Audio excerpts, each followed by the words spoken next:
마태복음 11장 28절부터 30절까지 말씀, 우리 다 같이 한 목소리로 말씀 함께 보도록 하겠습니다. 시작. 수고하고 무거운 짐진 자들아, 다 내게로 오라. 내가 너희를 쉬게 하리라. 나는 마음이 온유하고 겸손하니 나의 멍에를 메고 내게 배우라. 그리하면 너희 마음이 쉼을 얻으리니 이는 내 멍에는 쉽고 내 짐은 가벼움이라 하시니라. 아멘. 오늘 이 시간에는 수고하고 무거운 짐진 자들아 라는 제목 가지고 우리가 함께 말씀 나눌 때에 하나님의 크신 은혜가 여러분들 가운데 충만히 임하기를 주님의 이름으로 축원해 드립니다. 우리가 살아가는 이 시대는 너무 바쁜 시대입니다. 너나 할 것 없이 안 바쁜 사람이 없는 그러한 시대죠. 아침부터 밤까지 다들 정신없이 삶을 살아가요. 직장인은 직장인대로, 학생은 학생대로, 주부는 주부대로 정말 다람쥐 쳇바퀴 돌아가는 것처럼 숨가쁜 나날들을 보내고 있단 말이죠. 현대사회의 5명 가운데 4명은 지속적으로 혹은 규칙적으로 시간이 부족하다라고 이야기를 한다고 해요. 오늘날 사람들은 휴식이 없는 참된 안식을 찾지 못하는 분주함으로 자신을 늘 채찍질하며 살아가고 있는 거죠. 사회학자들은 이것을 가리켜 보편적 피로라고 표현을 하는데, 늘 우리의 삶 가운데 내재되어 있어서 쉬어도 쉰 것 같지 않고 뭔가 휴식을 한 것 같은데도 뭔가 피로가 풀리지 않는 늘 만성 피로 같은 그러한 삶을 우리들이 살아가고 있다라는 거죠. 그리고 이런 피로감으로 인해서 오늘날 우리 사회는 굉장히 심각할 정도로 병적인 수준에 이르렀다라고 사회학자들은 진단하고 있어요. 그런데 이런 시대 가운데 우리 주님께서는 오늘 말씀을 통해 우리에게 무엇을 말씀하십니까? 오늘 본문을 다시 한번 보면 수고하고 무거운 짐진 자들아, 다 내게로 오라. 내가 너희를 쉬게 하리라. 나는 마음이 온유하고 겸손하니 나의 멍에를 메고 내게 배우라. 그리하면 너희 마음이 쉼을 얻으리니 이는 내 멍에는 쉽고 내 짐은 가벼움이라 하시니라. 예수님께서는 수고하고 무거운 짐진 우리들을 향해서 다 내게로 오라고 말씀하고 계신 거죠. 여기서 수고한다라는 말은 자기에게 부과된 어떤 일들이 있는데 이 일들을 완수하기 위해서 게으름 피지 않고 열심히 일했어요. 정말 최선을 다했는데 이를 완수하지 못한 거죠. 그래서 이로 인해 피로가 누적된 그러한 상태를 가리켜 말하는 거고요. 무거운 짐을 진다라는 것은 나는 이 짐을 지기를 원하지 않았어요. 나는 이 짐을 진다고 생각하지 않았는데 마치 소나 말처럼 무거운 짐에 눌려서 피곤한 상태, 지친 상태를 가리키는 것이 이 무거운 짐을 진다라는 거예요.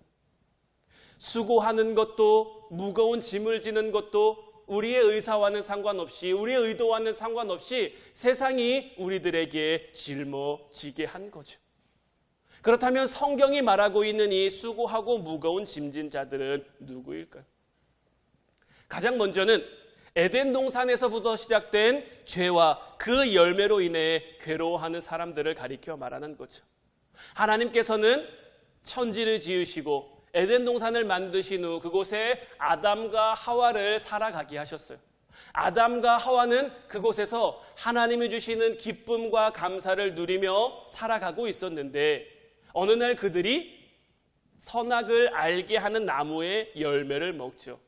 그래서 그 열매로 인해서 하나님의 벌을 받는단 말이에요. 하나님께서 그들에게 주신 벌이 뭘까요? 하나님은 아담과 하와에게 어떤 벌을 주셨을까요? 하나님이 아담과 하와에게 그들이 죄를 지음으로 말미암아 하나님이 내리신 벌 가운데 하나는 뭐냐? 그들이 일하고 수고하는 것이 기쁨이 되는 것이 아니라 고통이 되도록 만드신 거예요. 많은 사람들이 이렇게 생각합니다. 에덴 동산에서 인간이 죄를 지음으로 인해서 하나님은 사람들에게 일하게 하셨다. 하나님은 사람들에게 노동하게 하셨다. 이렇게 생각하시는 분들이 있는데, 그러나 일 자체가 저주는 아닙니다.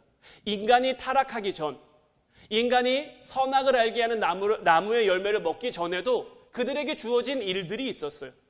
먼저 하나님 당신도 일하시는 분이었죠. 천지 창조와 동물과 식물들, 그리고 인간을 창조한 그 하나님의 역사, 하나님의 사역은 정말로 엄청난 일 아닙니까? 하나님은 그렇게 열심히 일하시는 분이셨기 때문에 하나님의 형상대로 창조된 인간들에게도 그들이 할 수 있는 그들에게 일을 주셨단 말이에요.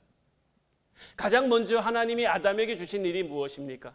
모든 동물들을 아담에게로 이끌어가서 모든 동물의 이름을 아담으로 하여금 짓게 하셨어요.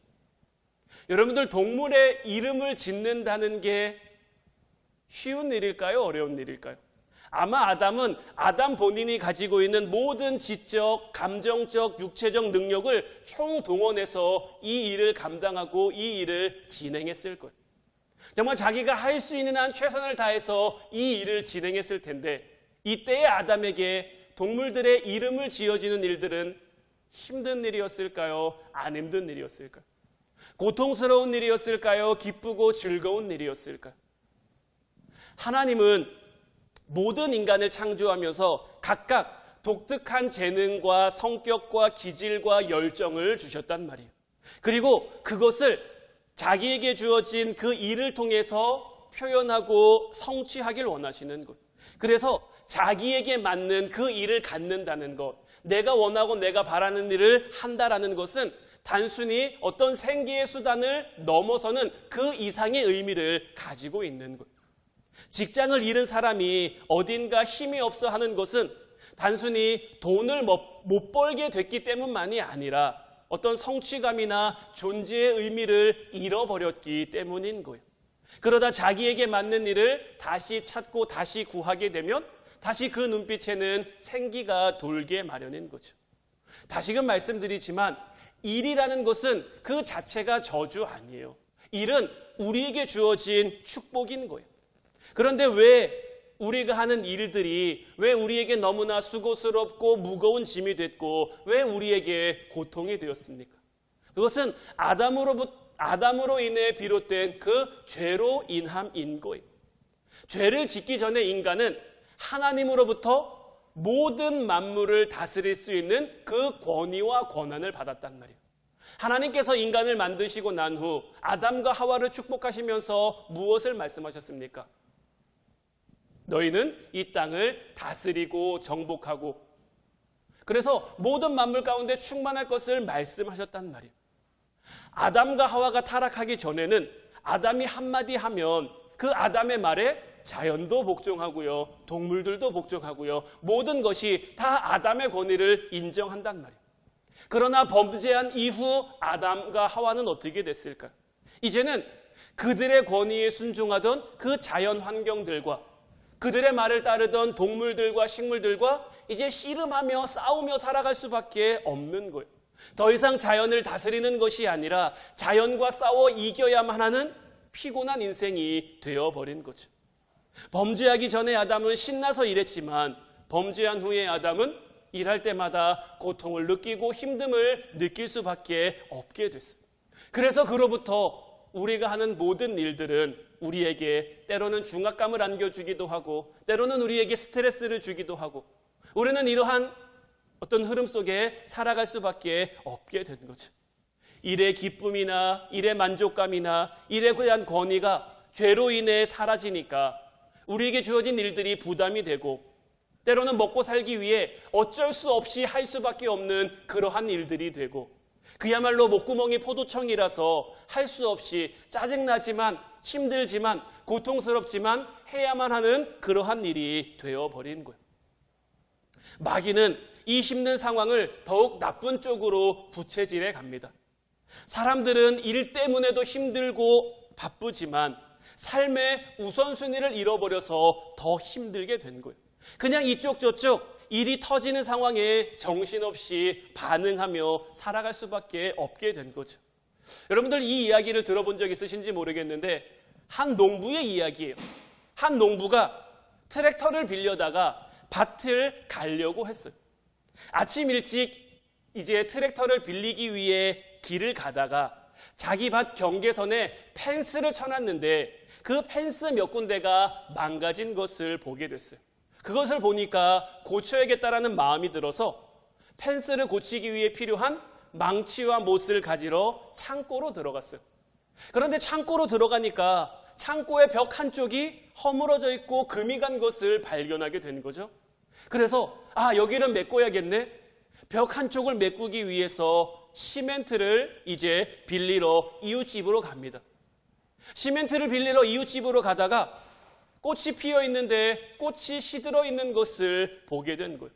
그래서 꽃에 물을 줘야겠네. 꽃에 물을 주러 가다가 외양간에 메인 젖소가 젖이 퉁퉁 불어서 힘들어하고 있는 것을 보고 젖을 짜줘야겠다. 그렇게 생각하게 됐어요. 그래서 소에게로 가서 젖을 짜주고 나오면서 생각하니까 아침에 돼지들 먹이를 주지 않은 거죠. 그래서 돼지들 먹이도 주게 됐어요. 먹이를 주면서 보니까 외양간이나 돼지우리가 너무 지저분한 거죠. 청소한 지가 너무 오래됐으니까 여기를 청소해야겠다.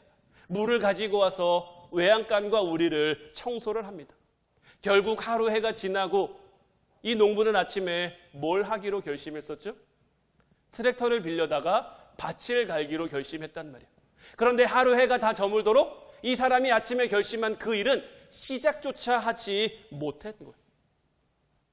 분명한 우선순위가 없이 상황에 반응하며 상황에 끌려가다 보니까 그 인생이 얼마나 허무한지를 보여주는 이러한 것들을 풍자한 이야기인데, 마귀는 오늘날 우리들을 향해 우리들 삶의 스케줄이 너무 바쁘고 너무 정신없게 만들어서 우리가 정신없이 끌려다니다가 우리 스스로 지치고 힘들도록 만들어가는 거죠.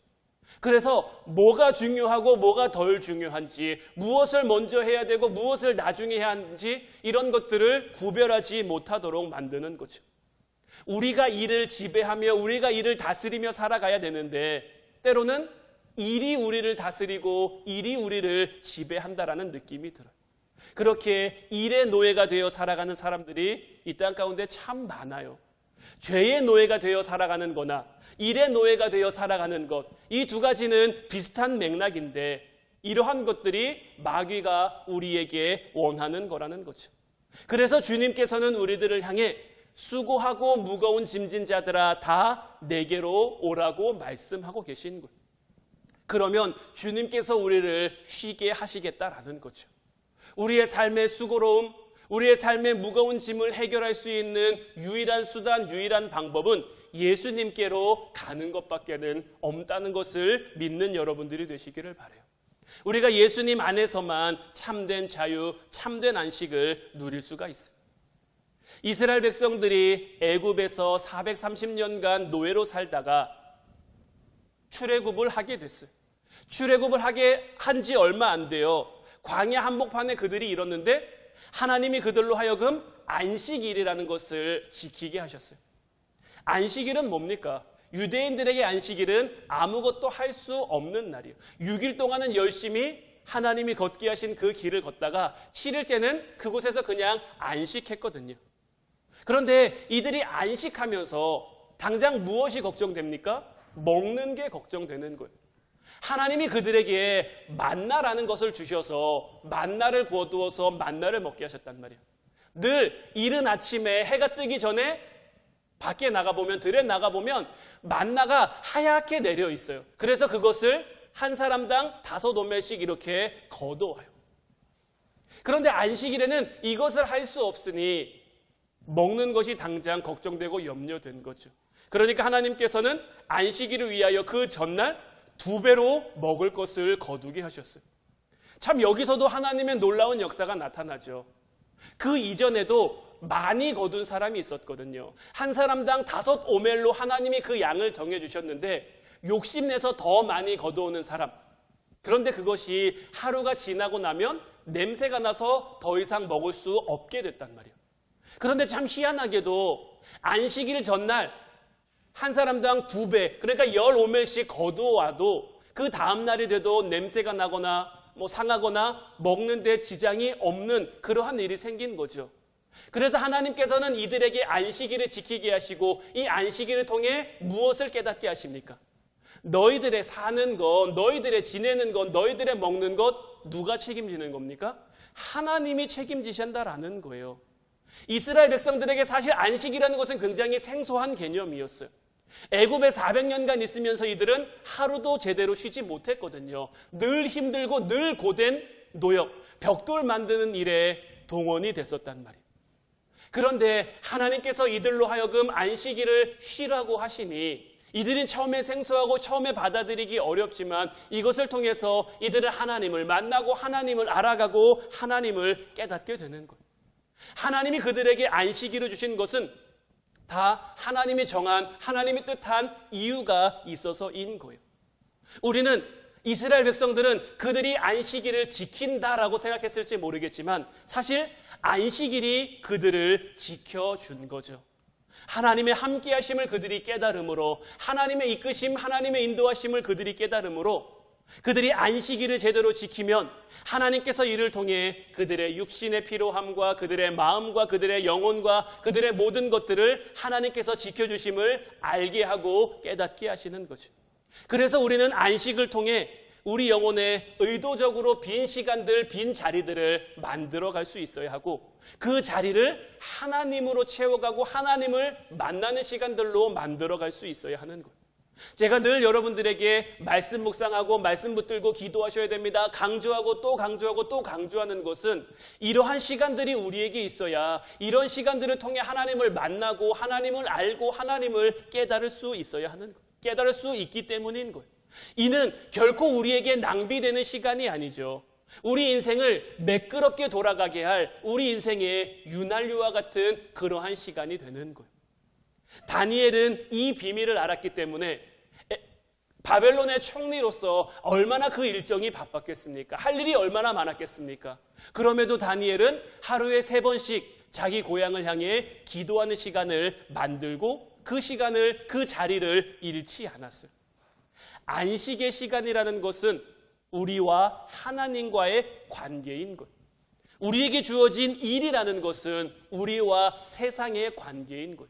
우리와 세상과의 그 관계 속에서 하나님이 함께해 주시지 않으면 우리는 이 땅 가운데 살아갈 힘도 능력도 얻을 수가 없는 것.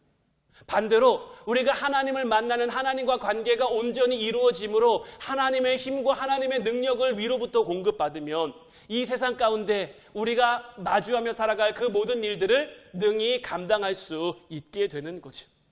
오늘 본문 29절 30절 말씀 다시 보면 나는 마음이 온유하고 겸손하니 나의 멍에를 메고 내게 배우라. 그리하면 너희 마음이 쉼을 얻으리니 이는 내 멍에는 쉽고 내 짐은 가벼움이라 하시니라.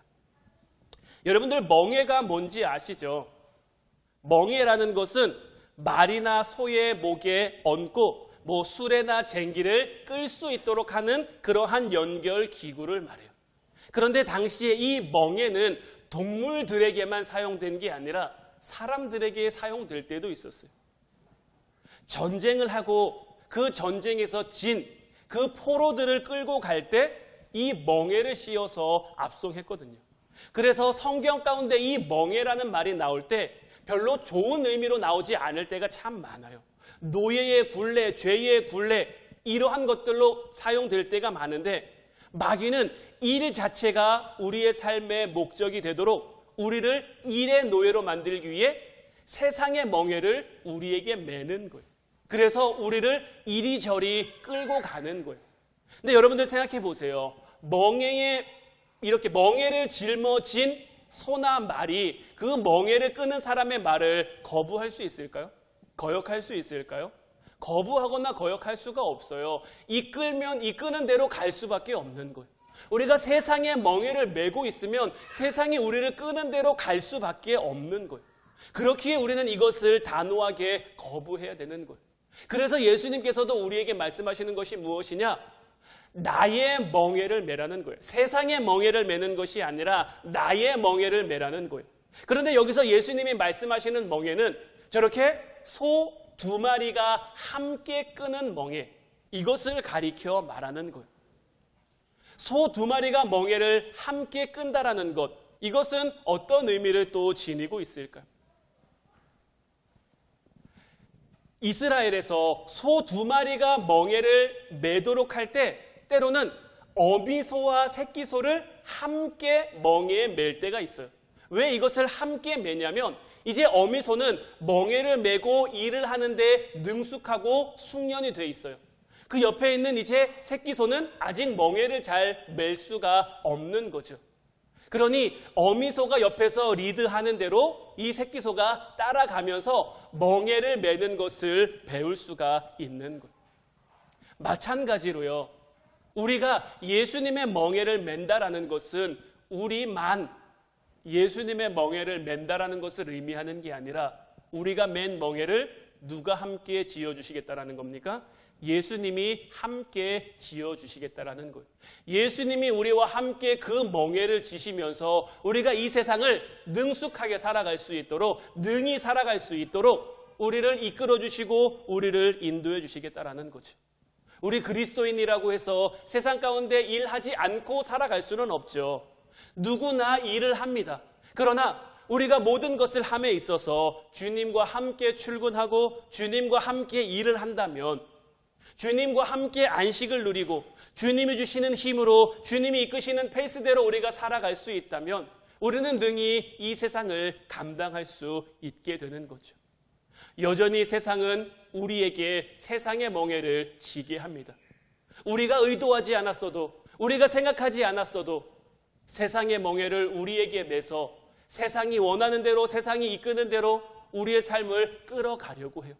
너무 바쁘고 너무 분주하고 너무 정신없이 우리를 휘몰아쳐서 이것저것 생각하지 못하고 이것저것 삶의 우선순위를 정하지 못하고 그냥 흘러가는 대로 살아가도록 하는 거죠.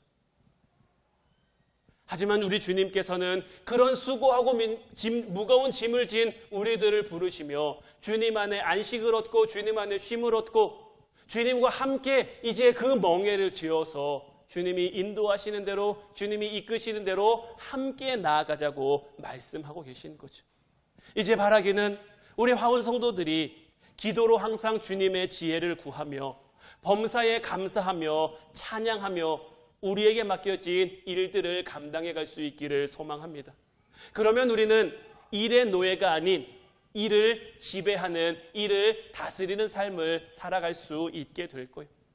이제 주님과 함께 동행하면서 모든 일을 주께 하듯 하는 여러분들이 된다면 이제 더 이상 여러분들에게 일은 저주가 아니라 축복이 될 거예요.